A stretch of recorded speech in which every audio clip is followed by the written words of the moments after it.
So you want to visit Yosemite Valley. One of the most iconic things to see is all of the waterfalls, and there are many of them, but one thing that not many people realize is that if you come late in the summer or in the early fall, a lot of them have almost completely dried up, so you might be used to sites like this,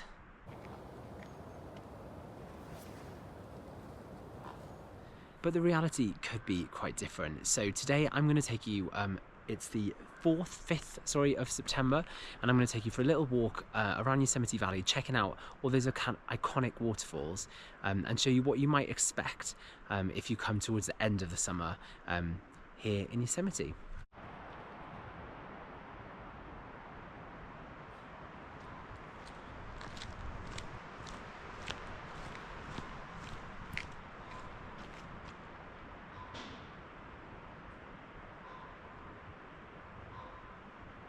So the first trail that I'm going to take you on today is the Bridal Veil Falls.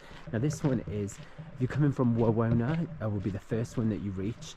And if you're coming from the other side, it's just a slight detour when you enter the valley. So it's a short walk up this paved and accessible trail.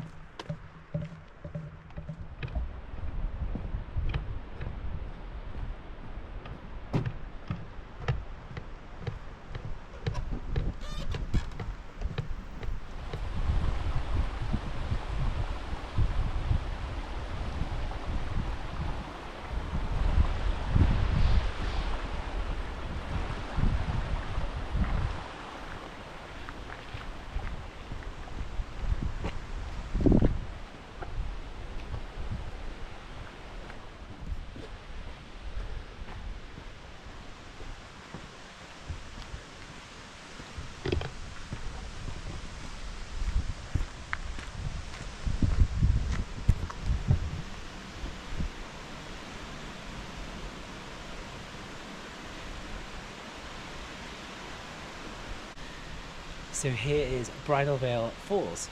So this falls actually sits 600 feet above the valley, making it one of the most iconic falls in the park. Now if you take the view from Tunnel View, which is another iconic Yosemite photo opportunity and viewpoint, this is the one that will be the most prominent in that shot. And it's still flowing, but it is flowing at a much lower capacity than what you'll see in the spring. If you want to see this at its peak, April, May and June are going to be your best times in that peak snowmelt runoff. The source of the lake is actually Ostrander Lake, which is about 9 miles away, and that's where predominantly all the water comes from, and then it trickles down just on these sides and into the valley. So just from the viewpoint here, you can see on the other side there is a sort of dark shadow on the granite, and that actually would be Horsetail Falls, which is also commonly known as the Firefall. It's not technically a firefall though, it is just where the sun catches the water at a certain time of the year, which makes it look like fire or lava pouring off the top. Now that is a seasonal fall anyway, so that definitely doesn't run year round. And again, Firefall is more in like the February time it normally peaks, but it's cool that that's where it is. So if ever you want to come for the Horsetail Fall phenomenon and you can't get a good spot to view it on the other side of the valley, here is a hidden gem that you could just perch up here with some rocks and get this amazing view of it. But there you go, Bridal Veil Falls in September.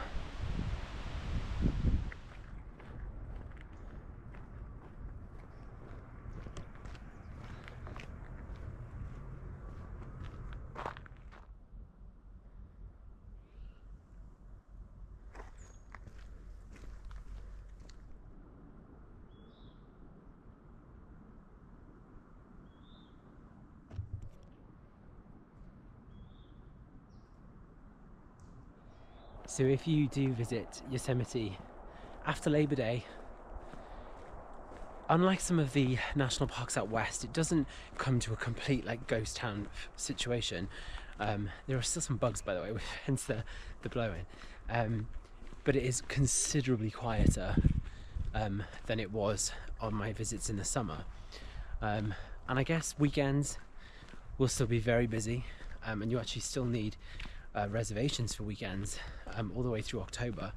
But it's Wednesday today, and I'm just hiking on the Valley Loop Trail to Happy Hours so I can take up the Mist Trail and show you the water there. But apart from a few runners and the odd cyclist, it's been really quiet and it's really peaceful. There's a touch of fall in the air, but it is still going to be quite warm today. It's going to hit 86, which is about 28 degrees, 30 degrees. So yeah.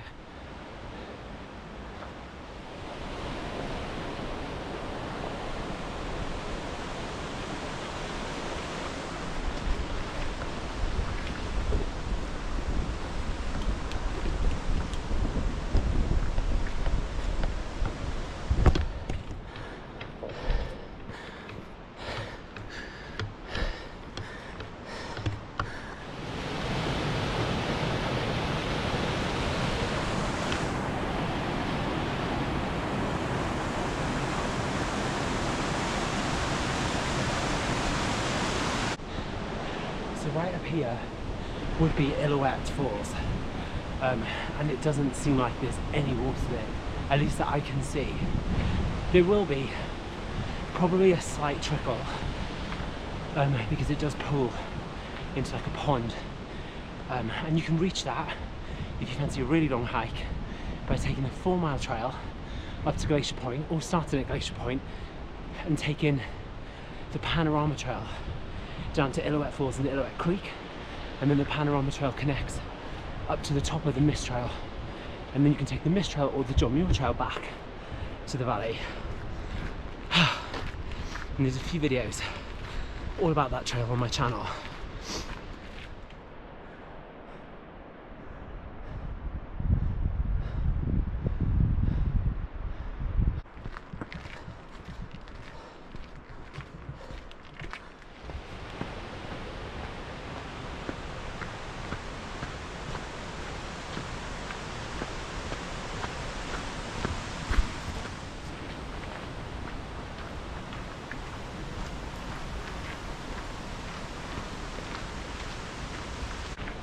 You know what I said earlier about the trail being fairly quiet?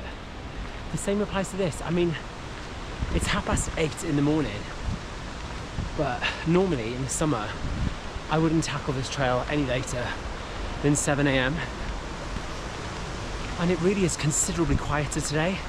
I have passed people, but nowhere near the large numbers that I've seen over the past few years. Obviously there is a trail closure on here today, but that's happened before and I've never seen it knock the crowd level this much. Most of the people I've seen are actually backpacking, doing like the JMT and overnights, so not many day hikers at all, and it's wonderful to have the trail all to myself.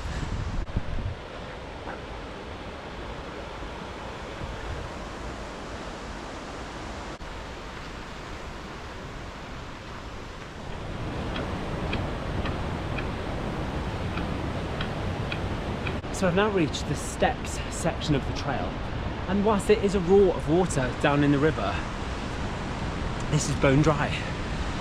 Now typically in spring and early summer you will get soaked to the bone climbing these steps, and as my previous videos on the Mist Trail show, it really is a super soaker of a trail. Towards middle summer you get refreshing mist, which is very welcome, and in winter that mist can make these steps absolutely treacherous, making it really difficult to navigate the trail. But right now it is bone dry with just this tiny trickle of water coming over. Now normally this whole section is gushing water, but not today.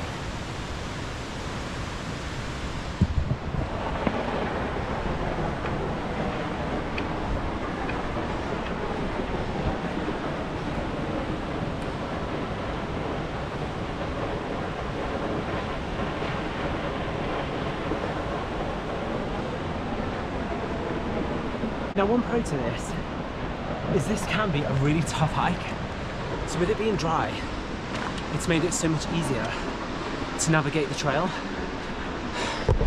As you can see, it's completely dry, but there is still a good flow of water, so it's still definitely worth coming up and taking the trail. Even this is the heaviest flow on any of the waterfalls here in the valley. Now obviously each year is different and it varies depending on the snowpack and how quick that snow melts in the spring and summer.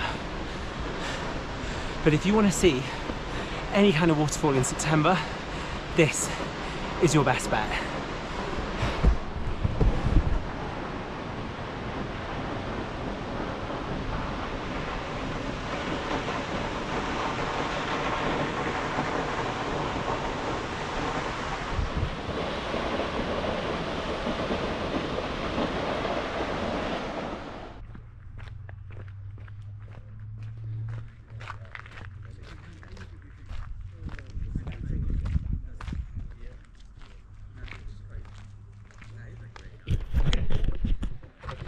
So I have one more for you.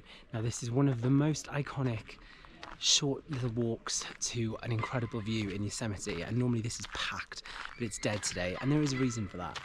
There is no water on the upper or lower Yosemite Falls.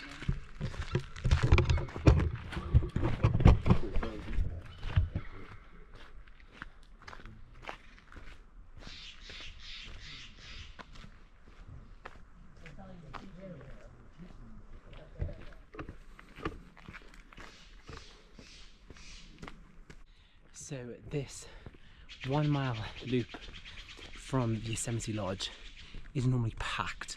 It's full of people of all abilities, all ages, coming up to get a view of the waterfalls. Some people even dip in, which you shouldn't do. But there's hardly anyone here. It's like a ghost town. And you gently climb up a paved trail to a wooden bridge, and that normally gives you amazing views of upper and lower Yosemite Falls.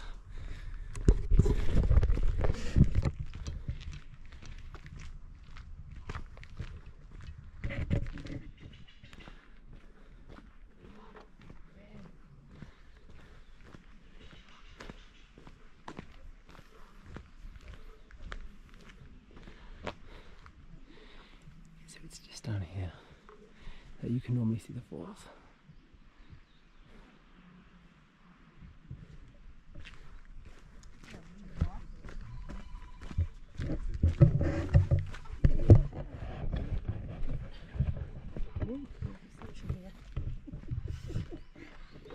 Not our hotel, but we were parked. Let me take this off.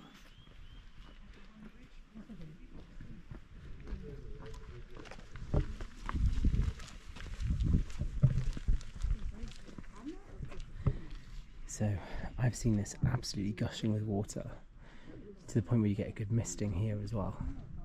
There's absolutely no water here today. Oh yeah, that was a good spot for that. So the only water that's flowing is there's a trickle just coming down here, but it's barely anything. It's enough to make a noise because it's falling down, but there's no pool, which again is normally all in here.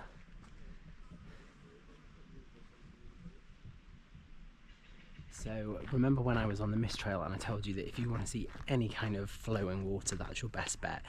Vernal Falls really is the best bet this time of year. You will also see water on Nevada Falls, which is slightly higher up, but you will get more from Vernal Falls. So that's 5-6 waterfalls that I normally see in Yosemite Valley, and right now only 3 have anything worth noting. So maybe that will influence your decision as to whether you want to come in September, but what I will say is the lovely hot weather, which is absolutely gorgeous, and the lack of crowds can swing it, because that spring melt off is super busy, and summer is packed right through to Labor Day. So again, weekends really packed, but if you want to visit on a weekday in September or October, you'll be treated hopefully to an empty park like I've got today. This is the trail back to where I parked the car, and look, there is literally nobody in sight. It's crazy.